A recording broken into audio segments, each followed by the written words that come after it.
पिछले एपिसोड में हमने देखा था कि यूवेन जो था वो उस लड़की को परेशान करने में पूरी तरह से लगा हुआ था। वो उसके साथ गलत हरकत करने की कोशिश करता है, लेकिन जैसे वो ये करने वाला था कि सही टाइम पर आकर पहुंच जाता है अपना चैंटियन, और यहाँ पर आने के बाद वो बहुत मारता है उस यूवेन को। हालांकि यूवेन ने अपना रैम ब्रेक थ्रू कर लिया था, वो सेम ट्रेन के ऊपर आकर पहुंच चुका था, लेकिन फिर भी चैंटियन के सामने वो बच्चा ही लग रहा था। एक भी अटैक वो नहीं कर पाता चैंटियन के ऊपर, और चैंटियन उसको कुत्ता बनाकर मारता है। यूवेन समझ ही नहीं पाता कि चैंटियन तो अभी तक अपना सेम ट्रेन ब्रेक थ्रू किया भी नहीं है, फिर भी वो उससे ज्यादा स्ट्रॉन्ग कैसे हो सकता है। वो बिल्कुल हैरान रह चुका था। जब चैंपियन उसको मारने ही क्या बोला था कि सही टाइम पर वो यूवेन वहां से भाग निकलता है धमकाते हुए कि मैं वापस जरूर लौट कर आऊंगा और तब तुझे बताऊंगा कि मैं क्या चीज हूं। पर चैंपियन को कोई फर्क नहीं पड़ता कि वो कभी भी क्यों ना आ जाए, चैंपियन तब भी उसकी वाट लगा सकता है। जिसके बाद यहाँ से ये एपिसोड शुरू होता है। तो इस एपिसोड की शुरुआत में चैंपियन जब उस लड़की को लेकर मेन हॉल की तरफ बढ़ रहा था कि वो लड़की कहने लग जाती कि मैं तुम्हें जानती हूँ, तुम चैंपियन हो, तुम कितना भी झूठ क्यों ना कर लो, मैं तुम्हें पहचान चुकी हूँ। वो कहती है कि चैंपियन तुम जिंदा होना, मुझे पूरा यकीन था कि तुम नहीं मर सकते, तुम्हें दुनिया की कोई ताकत नहीं मार सकती। तुम्हें पता है जब लोग कह रहे थे कि तुम मर चुके हो तो मुझे तब भी यकीन नहीं हुआ था कि तुम कैसे मर सकते हो, और तुम देखो जिंदा हो। मैंने जो सोचा था वो सच हुआ और तुम मेरे पास आ गए लौट के। लेकिन चेतन अभी भी उसको सच्चाई नहीं बताता। वो कहने लग जाता है कि जिसके पास इस तरह की दोस्त होगी वो इंसान कितना ज्यादा लकी होगा। मुझे तो अब यहाँ पर उस चैंपियन से जलन होने लग गई है। क्या पता हल्की फुल्की मेरी शक्ल मिलती होगी उस चैंपियन से, लेकिन वो कितना कमाल का बंदा है कि तुम उसके लिए कितना मरती हो। पर वो लड़की कहना चाहती है कि तुम अभी तक ये झूठ कह रहे हो, मैं जानती हूँ कि तुम चैंपियन हो। लेकिन चैंपियन कहते हैं कि देखो मैं तुम्हें बता रहा हूँ ना कि तुम्हें गलत फहमी हो रही है, मैं वो नहीं हूँ, तुम मुझे कोई गलत इंसान समझ रही हो, इसलिए ये समझना बंद करो, इससे तुम्हें सिर्फ हर्ट होगा, बाकी कुछ फायदा होगा नहीं। और इसके बाद चैंपियन उस लड़की को लेकर उसी मेन हॉल के एंट्रेंस के पास आकर पहुंच जाता है। उसने अभी तक के नहीं बताया कि वही चैंपियन है, लेकिन उस लड़की को तो शक हो चुका था कि नहीं, तुम कितना भी कुछ क्यों ना कह लो, तुम चैंपियन ही हो। लेकिन मुझे ये समझ नहीं आ रहा कि आखिर तुम अपनी सच्चाई क्यों छुपा रहे हो, तुम क्यों नहीं बताना चाहते कि तुम चैंपियन हो, मुझसे झूठ क्यों कह रहे हो। जबकि उसको नहीं पता कि चैंपियन उसके और अपने जितने भी दोस्त हैं उनके ही फायदे के लिए ऐसा कर रहा है, क्योंकि इस जगह पर आने के बाद चैंपियन ने अपने और भी ज्यादा दुश्मन बना लिया। और जब सब दुश्मनों को पता चल जाएगा कि यहाँ पर चैंपियन के दोस्त मौजूद हैं, तो चैंपियन से ज्यादा उसके दोस्तों को खतरा है, जो कि चैंपियन बिल्कुल भी नहीं चाहता। इस वजह से वो अपनी पहचान छुपा कर रखा है अपने दोस्तों के खातिर। तो अभी यहाँ पर आने के बाद चैंपियन जो था वो सोचने पड़ जाता है कि इस जगह को एक्टिवेट कैसे करेंगे, क्योंकि मुझे एंट्रेंस तो यहाँ पर दिख रहा है, लेकिन अंदर जाएंगे कैसे वो समझ में नहीं आ रहा। तो वो लड़की और आगे की पहेलियां समझाना शुरू कर देती है, जिस पहेली को फॉलो करते हुए वो इस एंट्रेंस तक के पहुंचे थे। तो पहेलियां और ज्यादा हार्ड होती हैं, तो उसको समझने के बाद ही यहाँ पर उस एंट्रेंस के गेट को ओपन किया जा सकता है, तभी जाकर वो एक्टिवेट होगा, वरना यहाँ पर वो एक्टिवेट नहीं होगा। चैंपियन कहता है कि हमें जो भी करना होगा ना वो बहुत जल्दी करना होगा, क्योंकि यहाँ की जो डेथ एनर्जी है वो इतनी ज्यादा स्ट्रॉन्ग है कि कुछ पल हम यहाँ पर रहेंगे तो हमारी जान जा सकती है। लेकिन चैंपियन को कोई फर्क नहीं पड़ता। वो कहता है उस लड़की से कि देखो तुम्हें अगर डर लग रहा है तो तुम यहाँ से जा सकती हो, लेकिन मैं तो जा रहा हूँ इस डेथ एनर्जी को एब्सॉर्ब करने के लिए। वो तुरंत यहाँ पर जितनी भी डेथ एनर्जी थी ना उसको एब्सॉर्ब करना शुरू कर देता है, ताकि वो अपनी कल्टीवेशन को और ज्यादा स्ट्रॉन्ग कर सके और अपनी जो डेथ एनर्जी उसको बढ़ा सके। वो लड़की कहती है कि तुम पागल हो गए हो क्या, डेथ एनर्जी से लोग डरते हैं, उसको देखकर लोग भागते हैं, और तुम तो सीधा सीधा डेथ एनर्जी को ही अपने अंदर एब्सॉर्ब करने चले गए, तुम में इससे नुकसान हो सकता है। तो चैंपियन कहता है कि मेरे से इंसान के लिए ना ये डेथ एनर्जी एक कमाल का गिफ्ट है, जिसके जरिए मैं अपने आप को नरिश कर सकता हूँ, खुद को और ज्यादा स्ट्रॉन्ग बना सकता हूँ। तो चैंपियन वहीं पर बैठकर आराम से अपनी कल्टीवेशन करने के लिए लग चुका था, और कुछ दिन तक तो वो बस यहीं पर बैठकर अपनी कल्टीवेशन ही करता चाहता है, सारी डेथ एनर्जी को वो निचोड़ लेता है। जिसके बाद हम देख पाते हैं कि वहाँ पर दांतियान आकर पहुंच चुका है, वही पुराना वाला बंदा जो कि चैंपियन के साथ पहले भी फाइट किया था। वो चैंपियन की काफी सराहना भी करता है। तो ये देखकर वो कहने लग जाता है कि लगता है कि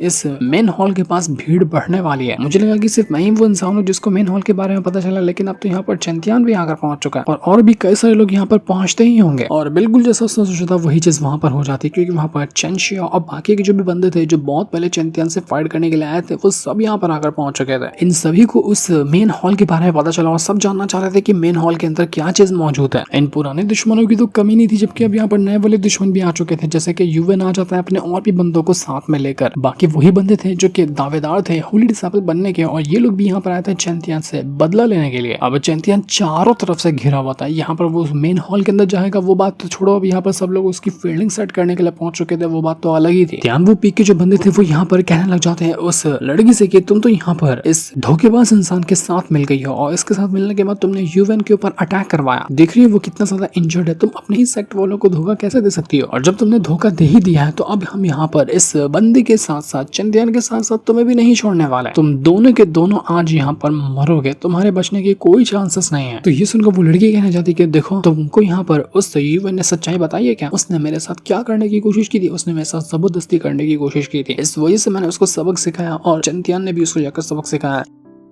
लेकिन कोई भी उसकी बात मानता ही नहीं, क्योंकि वो कहने लग जाते कि हमें पता है कि यहाँ पर यूवेन इस तरह की घटिया हरकत कभी नहीं कर सकता, हमें उसके पर भरोसा है लेकिन तुम्हारे पर भरोसा नहीं है। हम सबको यहाँ पर नजर आ रहा है कि तुम इस घटिया इंसान के साथ मिली हुई है जो कि हमारे ही बंदों के ऊपर अटैक करने की कोशिश कर रहा है, जो अपने ही सेक्ट के बंदों को मारता है। तुम ऐसे इंसान के साथ मिली हो तो तुम भी यहाँ पर हमारे लिए एक दुश्मन हुए, इसलिए भाइयों सभी एक साथ आकर मिल जाओ। और इसके बाद हम यहाँ पर इस चैंतियन को और इस लड़की को दोनों को नहीं छोड़ने वाले, दोनों को आज सबक सिखाया जाएगा। तब चैंतियन एक जोरदार आवाज में कहता है कि बकवास बात है, बंद करो सब लोग अपने। जिसके बाद चैंतियन बाहर निकल कर आता है उसी डेथ एनर्जी के अंदर से, और अब यहाँ पर चैंतियन की जो डेथ एनर्जी थी ना वो लेवल 3 पर जा चुकी थी। उसने इतनी ज्यादा डेथ एनर्जी को खुद के अंदर कंडेंस कर लिया कि उसके डेथ एनर्जी का ब्रेक थ्रू हो चुका था और वो लेवल 3 पे पहुंची हुई थी, जिस वजह से चैंतियन काफी भयंकर लग रहा होता है। उसके अंदर से ऐसी पावर बाहर निकल कर आ रही थी जिसका हिसाब भी नहीं था। बाहर आते साथ ही चैंतियन जो था वो सीधा अपनी पावर को यूज करता है और यूवेन के ऊपर एक ही अटैक देकर मारता है। उसे कहना चाहता है कि धोखेबाज गतार गए कि पिछली बार तो बचकर भाग निकला था लेकिन इस बार कहीं तुझे जाने नहीं दूंगा। तो ये सुनकर यूवेन कहने लग जाता है कि देख तू यहाँ पर होली डिसाइपल बन गया, इसका मतलब ये नहीं कि तू अपनी मनमानी चलाएगा, जो तुझे लगेगा तो वही करने वाला है, ऐसा नहीं होगा। हम यहाँ पर कच्ची गोलियां खेल के नहीं बैठे हुए, हमारे पास भी पावर है, हम भी तुझे सबक सिखा सकते हैं। अब मैं यहाँ पर पूरी तैयारी के साथ आया हूँ, अपने साथियों को भी लेकर आया हूँ, सब मिलकर आज तुझे सबक सिखा कर रहेंगे। तुझे क्या लगता है कि तुझे मारने वाला कोई नहीं है? आज तुझे पता चलेगा कि मौत क्या होती है। वो तुरंत अपनी पावर को एक्टिवेट करता है। पावर को एक्टिवेट करने के बाद वो सीधा चैंतियन के ऊपर अटैक करने लग जाता है। वो अपनी डिवाइन अनाइहिलेशन टेक्निक यूज करता है जो कि आइस से बनी हुई थी। अब हमें पता है कि इसके पास सिर्फ आइस टेक्निक ज्यादा है तो वो उसी का यूज कर रहा था। उसके जरिए वो चैंतियन को मारने की कोशिश करता है पर फिर भी वो चैंतियन के ऊपर अटैक ही नहीं कर पाता। चैंतियन अपनी फुल डेथ एनर्जी को यूज करता है और उसी डेथ एनर्जी के जरिए यहाँ पर उसको बचाया जा रहा था वो यूवेन की हालत खराब करके रख देता है। यूवेन की तो हालत खराब हो चुकी थी, साथ ही साथ वो अटैक जाकर बाकी बंदों के ऊपर भी लगने वाला था, लेकिन वो लोग अपने आप को बचा लेते हैं। वहां पर एक दूसरा बंदा भी था जो कि यूवेन के साथ आया हुआ था। वो काफी ज्यादा भड़क जाता है। वो चैंतियन से कहना चाहते कि देख मैं यहाँ पर यूवेन के साथ आया हूँ और उस मेन हॉल के अंदर जाना चाहता हूँ ताकि देख सकूं कि अंदर क्या मौजूद है, और अगर ये काम करने में मुझे तू भी रोकने की कोशिश करता है ना तो मैं तुझे भी सबक सिखा के रहूंगा। तू यहाँ पर अपना झगड़ा बंद कर और हम लोगों को चलने दे मेन हॉल के अंदर। तो चैंतियन कहता है कि अच्छा तू बोलेगा मैं शांत हो जाऊंगा, मुझे वो यूवेन मरा हुआ चाहिए और किसी भी तरह से मैं उसको अभी यहाँ पर मार कर ही रहूंगा। तो ये देखकर वो बंदा कहने लग जाता है कि अच्छा ऐसी बात है, ठीक है फिर मैं तुझे दिखाता हूँ कि मैं क्या कर सकता हूँ। सीधा चला जाता है बंदा चैंतियन के साथ फाइट करने के लिए, और उसकी जो पावर थी ना असल में वो था सेंट रेल्म के 5th स्टेज पे मौजूद, मतलब कि वो बहुत ज्यादा स्ट्रॉन्ग बंदा है। कुछ टाइम के अंदर वो अपना सेंट रेल्म पे ब्रेक थ्रू कर जाएगा तो उससे मुकाबला करना चैंतियन के लिए काफी मुश्किल हो सकता है, लेकिन चैंतियन को फर्क नहीं पड़ता। वो उससे अभी तक की फाइट करता ही जा रहा था। दोनों के बीच में कमाल का बैटल होता है जहाँ पर वो बंदा काफी स्ट्रॉन्ग लग रहा होता है। वो चैंतियन को खूब मारता है लेकिन फिर भी चैंतियन उसके अटैक को रोके जा रहा था। वो जो बंदा था वो चैंतियन से कहने चाहता है कि चैंतियन मानना पड़ेगा, तेरी पावर है ना सच में लाजवाब है, तो किसी को भी इम्प्रेस कर सकता है अपनी पावर को दिखाकर, और जैसे कि मैं यहाँ पर इम्प्रेस हो चुका हूँ। लेकिन एक बात तुझे बता देना चाहता हूँ कि तू अभी तक के सेंट रेल्म को ब्रेक थ्रू नहीं किया, और जब तक कि तू सेंट रेल्म को ब्रेक थ्रू नहीं किया ना तो मेरा मुकाबला नहीं कर सकता। चाहे तू कितना भी उछल क्यों ना ले, कितनी भी जान क्यों ना लगा ले, लेकिन फिर भी तेरा मुझसे मुकाबला करना नामुमकिन है और मैं यहाँ पर तुझे आसानी से मार सका। इसलिए सलाह दूंगा ये फाइट बंद कर दे और शांत हो जाए यहाँ पर। तो चैंतियन कहता है कि अच्छा ऐसी बात है, वो तो थोड़े टाइम के अंदर पता चलेगा कि कौन किसको मार सकता है। तो इसके बाद चैंतियन उस बंदे के ऊपर कई सारे अटैक करता है लेकिन बंदा भी नहीं रुकता। वो बंदा तुरंत यहाँ पर अपनी binding sword divine lock technique को यूज कर लेता है जो कि कुछ अजीब सी टेक्निक लग रही थी, और उसके जरिए वो हजारों स्लैश देकर मार देता है चैंतियन के ऊपर। चैंतियन को जब तक समझ आता तब तक कि हजारों स्लैश आकर उसको लग चुके थे। तो देखकर तो सारे लोग ये कहने लग जाते कि गया चैंतियन, बड़ा उछल रहा था यहाँ पर कि ये उखाड़ लेगा वो उखाड़ लेगा, लेकिन इस स्लैश की वजह से उसकी जान जा चुकी है। अब तो ये बिल्कुल भी बचने वाला नहीं है। और अच्छा बाकी मैं अपने यहाँ पर इस साथी को लेकर आ गया, ये यहाँ पर इस चैंतियन को मार ही डालेगा। बहुत परेशान कर लिया था इस चैंतियन ने, लेकिन अब यहाँ पर इसका अंत करीब आ चुका। मैं तो चाह रहा था कि मैं उसको अपने हाथों से मारूं, लेकिन चलो कोई बात नहीं, कोई भी इसको मारे लेकिन मारे तो कम से कम, तभी जाकर मुझे सुकून मिलेगा। वो बंदा चैंतियन से कहना चाहता है कि देख चैंतियन, मैं यहाँ पर तुझे आखिरी वार्निंग दे रहा हूँ कि तू अपने आप को सरेंडर कर ले, रुक जा तू यहाँ पर, वरना मैं सच बता रहा हूँ मुझे बिल्कुल टाइम नहीं लगेगा तेरी जान लेने में, क्योंकि तू मेरे मुकाबले का अभी भी नहीं है, तो बहुत बुरी तरीके से मर जाएगा मुझसे फाइट करते हुए, तो यहाँ पर रुक जा तू। लेकिन चैंतियन नहीं रुकता और यहाँ पर अपनी पावर को यूज करता जाता है। वो कहता है कि तेरी औकात नहीं कि तू यहाँ पर मुझे रोक सके। वो तुरंत यहाँ पर अपने मल्टीपल क्लोन तैयार करता है और उसके जरिए उस बंदे के साथ वो फाइट करने के लिए लग चुका था। एक के बाद एक करते हुए चैंतियन कई सारे वो भी बनाता है इंस्क्रिप्शन, और उसके जरिए वो यहाँ पर उस बंदे के ऊपर अटैक करा था, लेकिन फिर भी वो बंदा यहाँ पर चैंतियन के इंस्क्रिप्शन को तोड़ते हुए सीधा चैंतियन के आर पर अपनी स्वॉर्ड को घुसा देता है। तो उसकी स्वॉर्ड जाकर घुस चुकी थी चैंतियन के सीने में, और ये देखकर सभी लोग कहना चाहते हैं कि गया चैंतियन। कह रहे थे सब लोग यहाँ पर उससे रुक जाने को, लेकिन वही अपने आप को 30 मार खा समझता ना। अब यहाँ पर उसका अंत हो गया, मर गया यहाँ पर चैंतियन।